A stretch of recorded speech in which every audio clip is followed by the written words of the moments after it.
दर्शक बंधु ए प्रकार मेसेज ऑलमोस्ट समस्त मोबाइल रे आसथिला जनरली ए जो मेसेज गोटे ऑफिशियल मेसेज गवर्नमेंट द्वारा एडा पठा जाइथिला जहाँ जहाँ ई-श्रम कार्ड रही अकाउंट ओपन करथिले ई-श्रम कार्ड रे सेमानंकु विशेष करी एक मेसेज आसी अछि। बहुत लोकंकर कन्फ्यूज थिला कि कोन 55 रुपीस रे आपनको मंथली 55 रुपीस दे के 3000 रुपीस पेंशन केमती मिलिबो कोन एटा पॉसिबिलिटी अछि ना नाही कोन ता विषय बहुत कन्फ्यूज थिला। रुपीस 300 पेंशन जॉइन प्रधानमंत्री श्रम योगी मनधन पेंशन योजना at mandhan.in monthly contribution starts from rupees 55। Please visit नगर निगम, नगर पालिका, नगर परिषद, कलेक्ट्रेट, जिला परिषद, तहसील बीडीओ फॉर्म 25/8/2025 isram.gov.in mandhan.in रो ऑफिशियल वेबसाइट एमती show करिवो।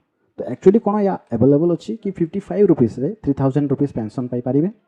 Yes, it is available in the chart of Mandhan Yojana. So I am going to search in Google Mandhan Yojana chart PDF. जमती आप सर्च करेंगे Mandhan Yojana chart PDF आपन को ये official website show करिवो जो थिरे पूरा PDF प्रधानमंत्री श्रम योगी मनधन योजना रे पूरा PDF शो करिवो जोठी आपन को जो मेसेज आस्थिला 55 रुपीस कंट्रीब्यूशन रे आपन को 3000 रुपीस पेंशन मिलिबो कहि कि मेसेज आस्थिला। तो से विषय आसंतु हम जानिबा। यही प्रोग्राम आपको ई-श्रम ऑफिशियल वेबसाइट रे भी शो करिवो देखि पारथिबे for pension of 3000 rupees per month mandhan.in। So ये पीडीएफ को आपन को डिटेल रे ओपन करके आबे मु एक्सप्लेन कर दोछि केमती आ कोन टर्म एंड कंडीशन रहिछि।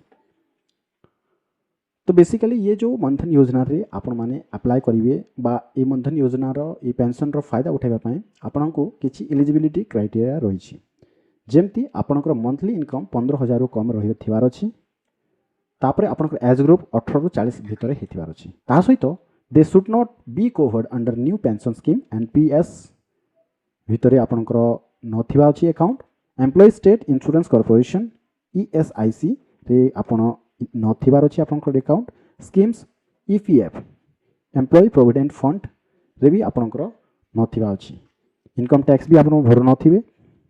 तो ये समस्त जदि आपन करू नाहंती तेबे आपन एलिजिबल अछि आ आपनकर मंथली इनकम 15000 कम रहिबार अछि केमती आपन मान 3000 मासको पाई पारिबे पेंशन हिसाब रे ताहार डिटेल्स पाई आपन को 60 इयर्स जाय आपन जदि 18 वर्ष रे स्टार्ट कले ए पेंशन प्रोग्राम को तो 60 इयर्स जेबे आपन पुरिबो 61 इयर्स या 60 इयर पुरला सांगरे आपन को पेंशन स्टार्ट हे जिवो मासको 3000 लेखा।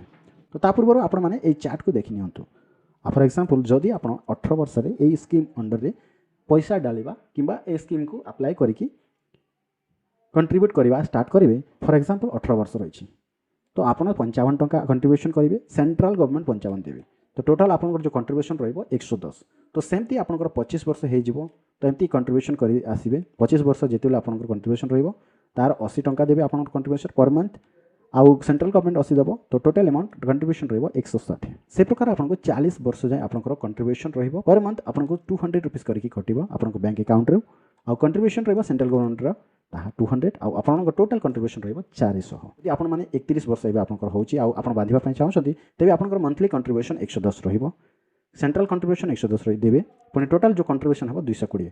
तो से हिसाब रे आपनकर बयस हिसाब रे एठी आपण कंट्रीब्यूशन स्टार्ट करि पारिबे। आवेदन कला परे जो अकाउंट नंबर आपण देबे से अकाउंट मैंडेट हे जिवो आ पर मंथ आपनकर डेट अनुसार मंथली आपनको बैंक अकाउंट रु पैसा ट्रांसफर हे कटि जाउथिबो। भाग्य खराब बसत जदि आपनकर डेथ हे जाउसी एई पेंशन स्कीम रे आपण कंट्रीब्यूट स्टार्ट करथिबे आ डेथ हे जिवो से सिचुएशन रे आपनकर जो स्पाउस रहिबो से तार फायदा उठे पारिबो 50% ऑफ पेंशन रिसीव्ड आपनको 3000 मिलथला पेंशन से स्पाउस को मिलिबो 1500 टंका पेंशन पर मंथ मिलते जिवो तांको लाइफ टाइम जाय।